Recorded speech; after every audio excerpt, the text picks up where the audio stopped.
ನಮ್ಮ ರಾಧಕ್ಕನವರು ಏನೋ ಹೇಳ್ತಾ ಇದ್ದಾರೆ ಕಣ್ರಿ. ನಮ್ಮ ರಾಧಕ್ಕ ಏನಂತ ಹೇಳ್ತಾ ಇದ್ದಾರೆ ಅಂತ ಒಮ್ಮೆ ನಾವೆಲ್ಲರೂ ಸರಿಯಾಗಿ ಕಿವಿ ಕೊಟ್ಟು ಕೇಳಿಸ್ಕೊಂಬಿಡೋಣ. ನಂತರ ನಮ್ಮ ರಾಧಕ್ಕನವರಿಗೆ ಸರಿಯಾದಂತಹ ರೀತಿಯಲ್ಲಿ ಸರಿಯಾಗೇನೆ ಉತ್ತರವನ್ನ ಕೊಡೋಣ. ಮೊದಲು ನಮ್ಮ ರಾಧಕ್ಕ ಏನಂತ ಮಾತನಾಡಿದರೆ ಅಂತ ಕೇಳಿಸ್ಕೊಂಬಿಡೋಣ. ನನ್ನ ಈ ವೇದಿಕೆಯಲ್ಲಿ ಗೋಡ್ಸೆಯನ್ನ ಪೂಜಿಸುವ, ಗೋಡ್ಸೆಯನ್ನ ಆರಾಧಿಸುವ, ಈ ರಾಷ್ಟ್ರದ ರಾಷ್ಟ್ರಪಿತ ಮಹಾತ್ಮ ಗಾಂಧೀಜಿ ಅವರನ್ನ ಹತ್ಯೆ ಮಾಡಿದಂತ ಆ ಕೊಲೆಗಡಕ, ಈ ದೇಶದ ಮೊಟ್ಟ ಮೊದಲ ಭಯೋತ್ಪಾದಕನನ್ನ ಮಾಡುವ ಆರಾಧಿಸುವುದಕ್ಕೆ ನಾನು ಅನುವು ಮಾಡಿಕೊಡೋದಿಲ್ಲ. ಅಯ್ಯೋ ರಾಧಕ್ಕ ರಾಧಕ್ಕ ರಾಧಕ್ಕ, ನೀವೊಬ್ರು ಪತ್ರಕರ್ತರಾಗಿ ಈ ವಿಷಯ ಗೊತ್ತಿಲ್ವಾ? ಗಾಂಧಿ ನಮ್ಮ ದೇಶಕ್ಕೆ ರಾಷ್ಟ್ರಪಿತ ಅಲ್ವೇ ಅಲ್ಲ. ಈ ನಮ್ಮ ದೇಶಕ್ಕೆ ಯಾರೊಬ್ಬರು ರಾಷ್ಟ್ರಪಿತರು ಇಲ್ಲ. ನೀವೊಬ್ರು ಪತ್ರಕರ್ತರು, ನೀವು ಪತ್ರಕರ್ತರಾಗಿ ತಿಳ್ಕೊಳ್ಳೇಬೇಕಾಗಿರುವಂತಹದ್ದು. ನಿಮ್ಗೇನಾದ್ರೂ ಸಂಶಯ ಇತ್ತು ಅಂತಂದ್ರೆ ಗೂಗಲ್ ಮಾಡಿ ನೋಡಿ, ಅಥವಾ ಸುಪ್ರೀಂ ಕೋರ್ಟ್ನ ನ್ಯಾಯಾಧೀಶರನ್ನೇ ಕೇಳಿ ನಿಮ್ಮ ಸಂಶಯವನ್ನ ಬಗೆಹರಿಸ್ಕೊಳ್ಬಹುದು. ನಮ್ಮ ದೇಶಕ್ಕೆ ಯಾರೊಬ್ಬರು ರಾಷ್ಟ್ರಪಿತರು ಇಲ್ಲ ಇಲ್ಲ ಇಲ್ಲ. ನಾನು ಯಾಕೆ ಈ ವಿಷಯವನ್ನ ಒತ್ತಿ ಒತ್ತಿ ಹೇಳ್ತಾ ಇದ್ದೀನಿ ಅಂತಂದ್ರೆ, ನೀವೊಬ್ರು ಪತ್ರಕರ್ತರು, ಟಿವಿ ಮಾಧ್ಯಮದಲ್ಲಿ ಕೂತ್ಕೊಂಡು ಮಾಹಿತಿಗಳನ್ನ ನೀಡ್ತಾ ಇರ್ತೀರಾ. ನೀವು ನೀಡುವಂತಹ ಮಾಹಿತಿಯನ್ನ ರಾಜ್ಯದ ಜನತೆ ನೋಡ್ತಾ ಇರ್ತಾರೆ. ಹಾಗಾಗೇನೆ ಹೇಳ್ತಾ ಇರುವಂತಹದ್ದು, ದಯಮಾಡಿ ಅರ್ಥವನ್ನ ಮಾಡ್ಕೊಳ್ಳಿ, ರಾಷ್ಟ್ರಪಿತರು ಯಾರನ್ನೂ ಸಹ ಇಲ್ಲ. ನೀವು ಹೇಳ್ತೀರಾ ಗೂಡ್ಸೆ ಒಬ್ಬ ಕೊಲೆಗಡುಕ, ಭಯೋತ್ಪಾದಕ, ದೇಶದ ಭಯೋತ್ಪಾದಕ, ಮೊದಲ ಭಯೋತ್ಪಾದಕ ಅಂತ ಹೇಳ್ತೀರಾ.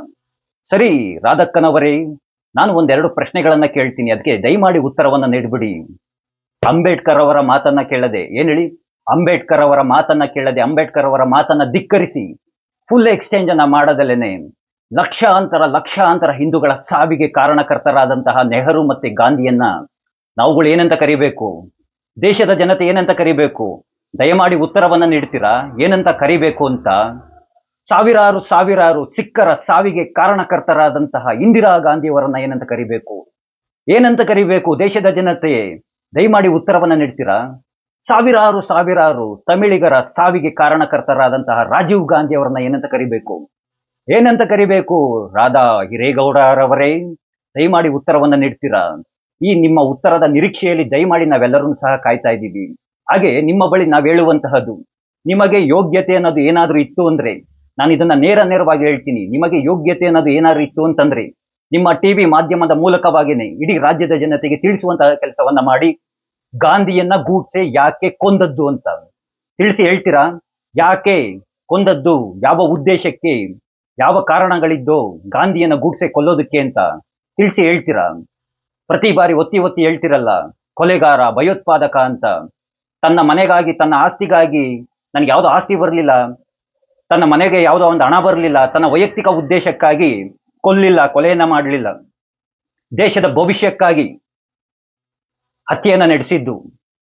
ನೀವು ಹೇಳ್ಬಿಡಿ ನೋಡೋಣ, ನೀವು ಗಾಂಧಿಯನ್ನ ಯಾಕೆ ಕೊಂದದ್ದು ಅಂತ ಟಿವಿ ಮಾಧ್ಯಮ ಮುಖಾಂತರ ತಿಳಿಸಿ ಹೇಳ್ಬಿಡಿ. ತಿಳಿಸಿ ಹೇಳೋದಿಲ್ಲ. ಗಾಂಧಿಯನ್ನ ಗೂಡ್ಸೆ ಕೊಂದ ಅಂತ ಮಾತ್ರ ಹೇಳ್ತೀರಾ. ಯಾಕೆ ಕೊಂದ ಅಂತ ಯಾಕೆ ಹೇಳೋದಿಲ್ಲ ನೀವು ಯಾರನ್ನು? ತಿಳಿಸಿ ಹೇಳಿ ಯುವ ಜನತೆ ಮೊದಲು ಅಂತಹ ಪುಸ್ತಕಗಳನ್ನ ಓದಿ, ಗಾಂಧಿಯನ್ನ ಗೂಡ್ಸೆ ಯಾಕೆ ಕೊಂದದ್ದು ಅಂತ ನಿಮ್ಗೇನೆ ಅರ್ಥವಾಗುತ್ತೆ. ಮಾತೆತ್ತುರ ಹೇಳ್ತಾರೆ ಭಯೋತ್ಪಾದಕ ಅಂತ. ಹಾಗಾದ್ರೆ ಲಕ್ಷಾಂತರ ಜನರ ಸಾವಿಗೆ ಕಾರಣಕರ್ತರಾದಂತವ್ರನ್ನೆಲ್ಲ ಏನಂತ ಕರಿಬೇಕು ನಾವುಗಳು? ಏನೋ ಅರ್ಥವಾಗದಂತಹ ವಿಷಯಗಳು. ಪತ್ರಕರ್ತರಂತೆ, ಅಯ್ಯೋ ದೇವ್ರೇ, ರಾಷ್ಟ್ರಪಿತ ಅಂತ ಕರೀತಾರೆ. ನೀವು ರಾಷ್ಟ್ರಪಿತ ಅಂತ ಬೇಕಾದ್ರೆ ಕರ್ಕೊಳ್ಳಿ, ಪುಣ್ಯಾತ್ಮ ಅಂತ ಕರ್ಕೊಳ್ಳಿ, ಮಹಾತ್ಮ ಅಂತ ಕರ್ಕೊಳ್ಳಿ, ನಮಗ್ ಬೇಕಾಗಿಲ್ಲ. ಹೇಳುವಂತಹ ವಿಷಯವನ್ನ ಸರಿಯಾಗಿ ಮುಟ್ಟಿಸಿ ರಾಜ್ಯದ ಜನತೆಗೆ. ಆ ಕೃಷ್ಣ ಎಲ್ಲರಿಗೂ ಒಳ್ಳೆಯದನ್ನು ಮಾಡಲಿ. ಎಲ್ರಿಗೂ ಧನ್ಯವಾದಗಳು. ಜೈ ಶ್ರೀ ಕೃಷ್ಣ.